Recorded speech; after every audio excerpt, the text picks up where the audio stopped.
So obviously we will start with Turbo Prep, so let's get to it. The first step for any data-oriented project is probably to get the data into the system. So naturally we will do the same and focus a little bit on data loading first. Data can come from local sources like a file, remote sources, for example, a database or something, or even cloud-based data sources as well. No matter where it's coming from, everything is managed in repositories, including the metadata, versions, and everything else. So in this section, I will show you how to set up those connections, this repository or data catalog, and also some metadata and versioning. Okay, so this is RapidMiner. At the top here, you can switch between the different parts. As I mentioned, we start with Turbo Prep here. And before we actually load some data in here, here at the top, this is where you can create new connections, for example, to databases, cloud-based data sources, or others. You can even extend this list by adding additional extensions. So if I go and load data now, I could, for example, load the data from some of those connections or import the data, let's say, from some file. If I do this, for example, going with the 2007 flights data here, almost a gigabyte of data, I can go through this wizard here. So here's how the data looks like. And then in the next step, RapidMiner will guess what the best type is for each column, and you can make all this kind of changes here. I'm not going to do this here. As I said, it's a gigabyte of data. I already imported it before, and the only change I made actually is reducing this data set to only flights going to New England Airport. This is where I live, close to Boston. So this is the data set. On the right side here, you can actually see the size of the data, the columns, and other metadata. And well, as the final step then, let's just load it into the system, into data prep, and here we go. For the next section of this demonstration, we will do some data exploration. And in fact, we will look into the traffic flows and also analyze some of the delays. And in this section, we will show, well, how to detect data quality issues, although we will only later on fix those quality issues. For now, we just ignore them, but that's okay. Some of the new visualizations in RapidMiner, how to explore the data, and this is all very helpful to also collaborate with your line of business manager, stakeholders, so they can understand what's actually going on in the organization. So we start with the data again, roughly 220,000 flights coming into New England, 28 rows. Some of those rows actually have some data quality problems. So for example, this red bar here means that most of the values are actually missing. Or if I go to the far right end here, the year 2007, well, all flights are from 2007 in this data set. So obviously this is a constant column. And if I hover over this, you see stability of 100%. That's exactly what I just said. This column, both columns actually are not very useful, but we will fix those a little bit later. You can do basic things like, for example, copy this data. So now we have two data sets, and that will come in handy because if I start a transformation session, like for example, this pivot here, that won't change the original data in this case. So let's start this pivot here. I could, for example, throw in the state, the origin state here. So those are all the states where there have been flights from into New England airports. And then let's throw in the destination name here. So here are the destinations, and then let's throw it here as well. And automatically select the count, but you can change those functions here as well. So for example, from Florida to Bradley International, we got 4,800 flights, so that looks good. So far, actually, the data has not really been changed unless I would lock in those changes by committing it. And that's exactly what I'm going to do now. So we still have our original data here and then the change data over there. So let's generate some visualizations. Clicking on charts here will bring up all the possible visualizations. Right now we have a scatter plot here, but let's use one of those fancy Sankey plots. That's hard to say. Obviously, we didn't define the from and to columns yet. Let's do this. And we can see all the data flight flows from the states here on the left to the different airports. Boston Logan, obviously the largest one. Most flights to Logan have been coming from New York State. I guess that makes sense. Virginia probably makes sense as well with Washington, etc. But then there's also Florida here, and that was a bit of surprise, at least to me.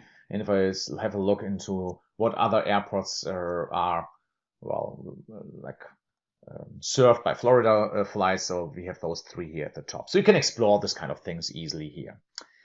Let's cancel this, clean up our data set again. We no longer need this one here. Let's go back to our original data and let's just create a couple of charts for this data set instead. So we will actually start with the histogram for arrival delay. That is actually the column of interest here. So luckily, most flights are not delayed. They are even early, or at most 1 hour. Well, I guess technically that is already a delay, but then there are a couple of flights where this is really crazy.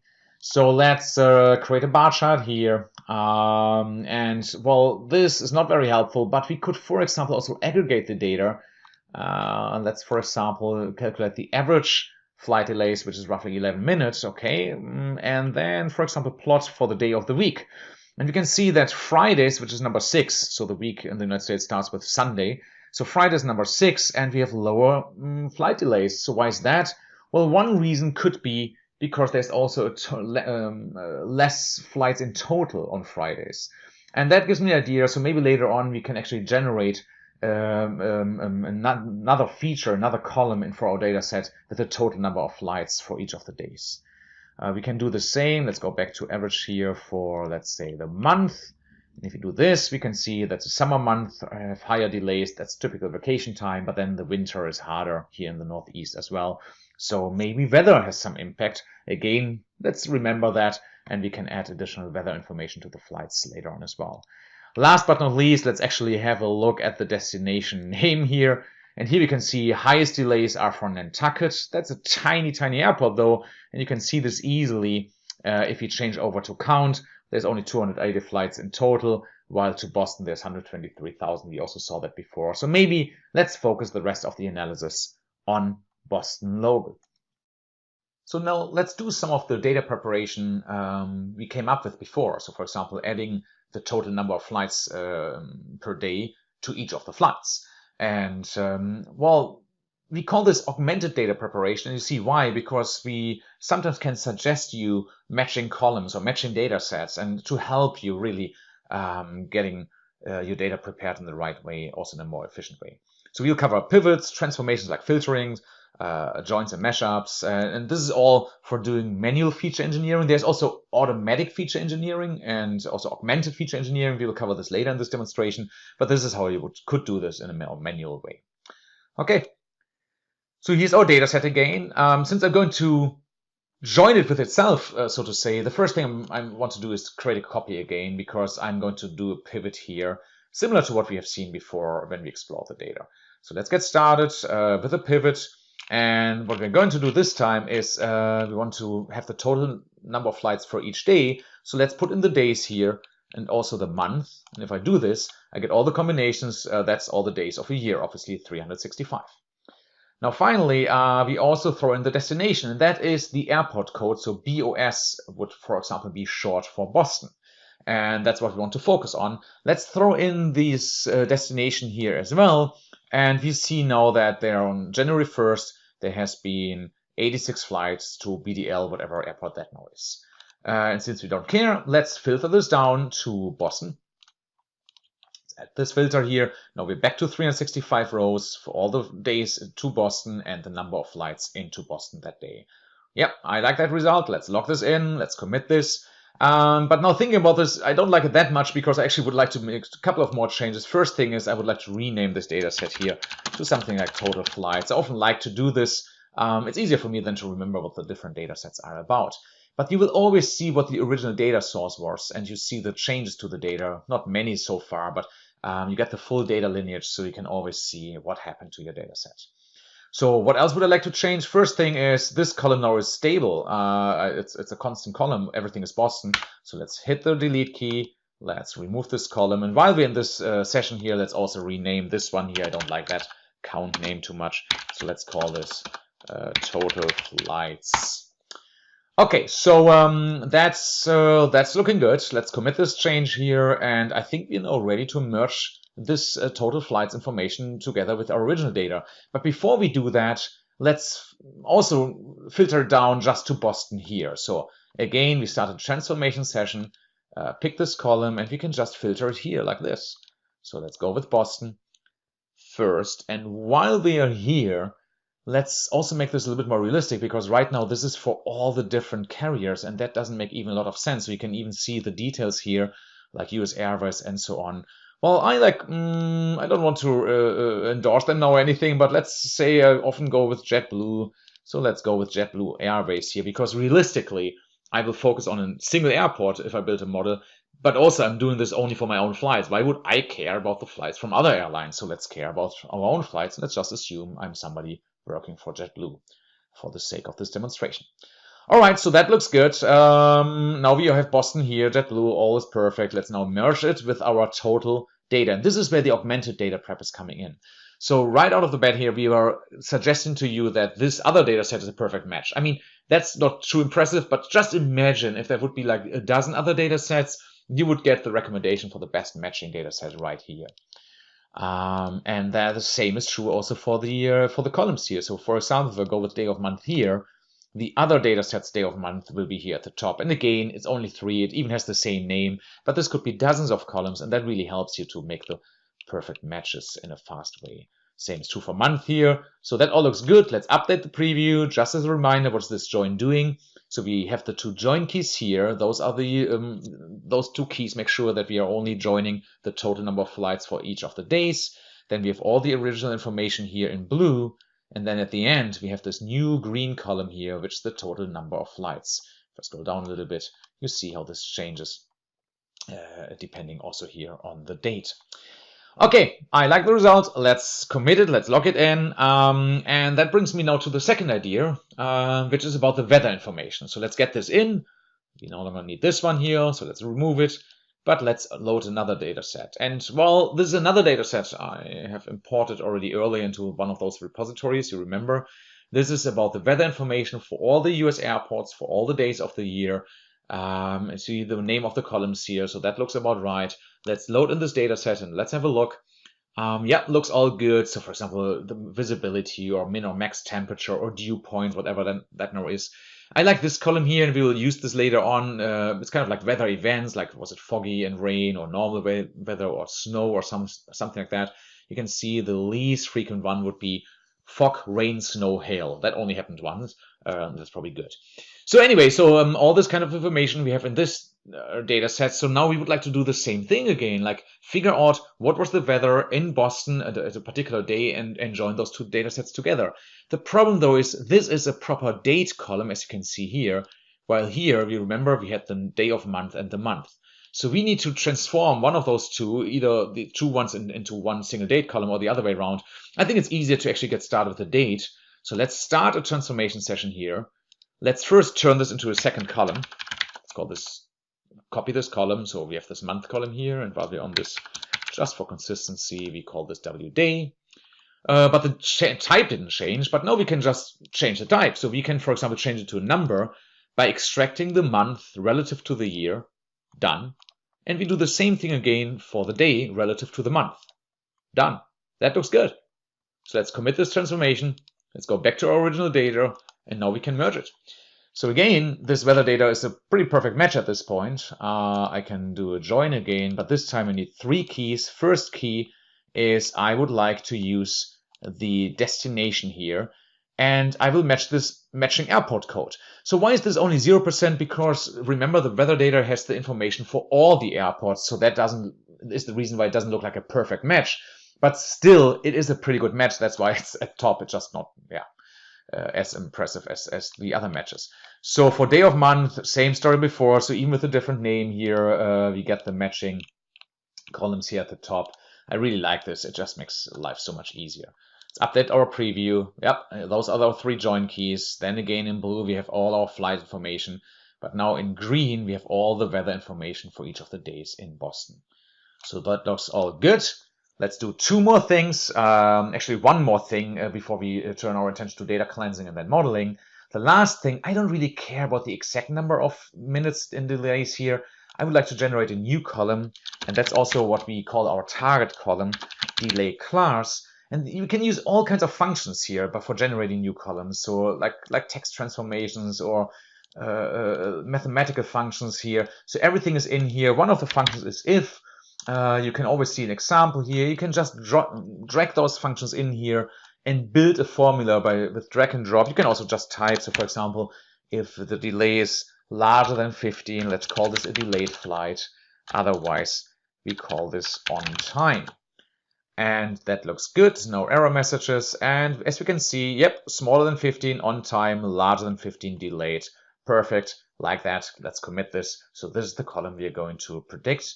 But before we do this, we need to do some data cleansing and do something about our data quality.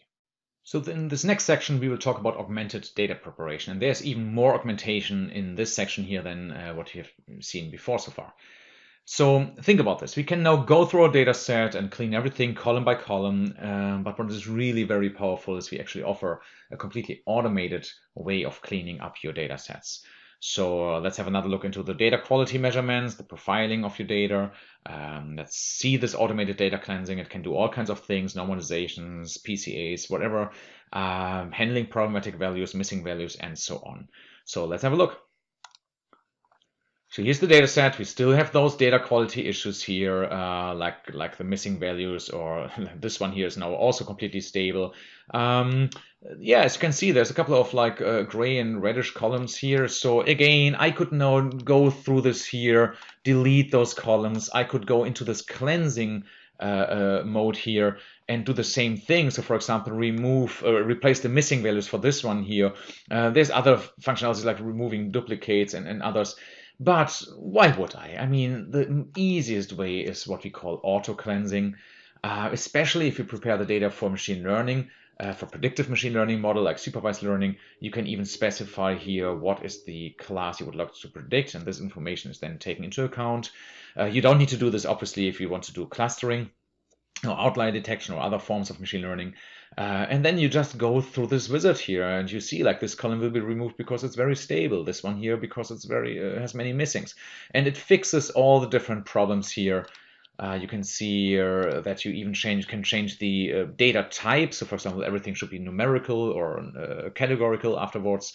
If you go with RapidMiner Auto Model for modeling, you don't need to worry about any of that because frankly, this is something Automotive will take care of anyway, but this can be useful if for whatever reason you would like to do the modeling somewhere else.